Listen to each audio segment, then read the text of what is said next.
Welcome back, Sports Nation and my champions. And today we're going to be looking at some QB1 targets, but it's going to be a little different than our running back and wide receiver ones because I think most people could grab a quarterback in the top 12. So we want to focus on the elite ones. I want to look at a couple guys who I think could be in the top 5 this year and one who could very well be the top overall quarterback for 2021. So let's get into it. Now, the first player I want to mention is pretty obvious, and that is Dak Prescott of the Dallas Cowboys. Now, he did end up finishing at quarterback 31 last year. I did put an asterisk there for an obvious reason, and we all know that he broke his ankle in October. Only played 5 games last year, but he has been red hot going into last year before he hurt himself, all the way back to the 2019 season, where he had 4,900 yards, 30 touchdowns, only 11 interceptions. Last year, he had over 1,800 yards when he got hurt, so he was on pace for over a 5,000 yard season. And, and it just keeps getting better for him as they got CeeDee Lamb in the 2020 draft. They traded for Amari Cooper in 2018, and Cooper was hurt half the season then, but was played for the full season in 2019, and it showed. And another thing I've mentioned in a previous video is that Dallas's defense is not very good. However, they did address it in the draft, getting guys like Micah Parsons, Jabril Cox, Asante Samuel Jr., but I think it's going to take time for them to gel. So I would expect more shootouts, which is only going to benefit Dak and company. So based on that, I would give his ceiling as a QB1 right now. I think he could very well finish as the top fantasy quarterback in 2021. I put his floor at QB7. Now, of course, this all depends on him being fully recovered from this broken ankle, and all reports are saying that he is, and he will be green-lighted and ready to go come training camp here in late July. Now, his ADP is at 53.6 in ESPN. That's the 5th quarterback being taken right now. So you can get Dak for a 5th round pick, and I think that is great value for a guy with that kind of upside.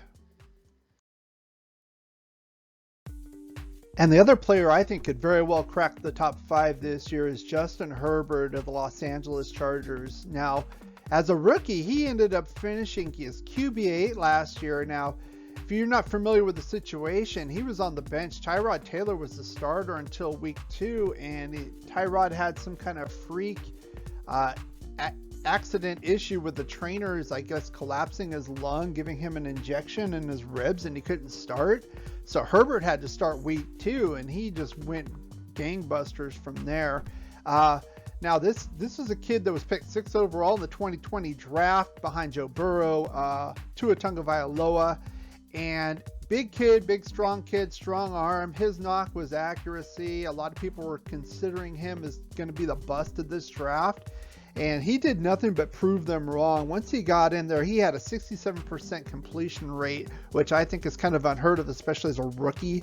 Had over 4,300 yards, 31 touchdowns, which was a rookie record, and only 10 interceptions, on his way to becoming the offensive rookie of the year. Very impressive.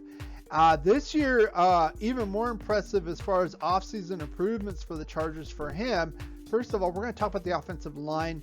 They went and got Corey Linsley, center, formerly of the Packers in free agency, regarded as one of the top centers in the league. They also drafted Rashawn Slater as offensive tackle from Northwestern in the 1st round this year. He's going to be the left tackle there, so the offensive line should be much improved as well. And also, I think even more so is the new coaching staff. I think the Chargers as a whole have a lot of talent. They were being held back, especially from the coaching side with Anthony Lynn. He was fired. His whole staff left. And in came Brandon Staley. Now, he's more of a defensive coach, but the guy he brought in was Joe Lombardi. Ironically enough, grandson of Vince Lombardi.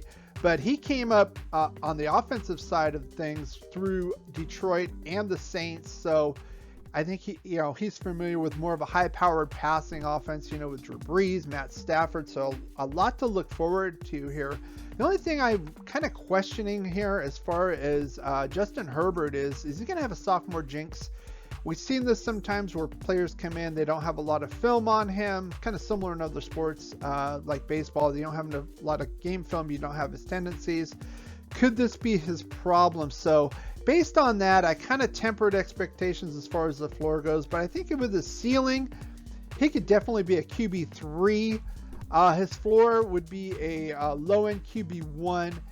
Right now, he is at an ADP of 65.1, which puts him into the sixth-round territory as the seventh quarterback taken in drafts. I think that's good value for him, especially with a guy with upside. I think also if you're in like a dynasty league or a keeper type league, this could be your quarterback for years to come. If you did enjoy this video, why not give it a thumbs up, like, share, and subscribe. If you have any comments, put them in the section below. I read every single comment and I respond to just about every single comment as well. If you want to catch up to our 31 and 31 series this month, I'll put the links right on the screen that you can click right now. Thanks for watching and supporting this channel, and as always, go Raiders.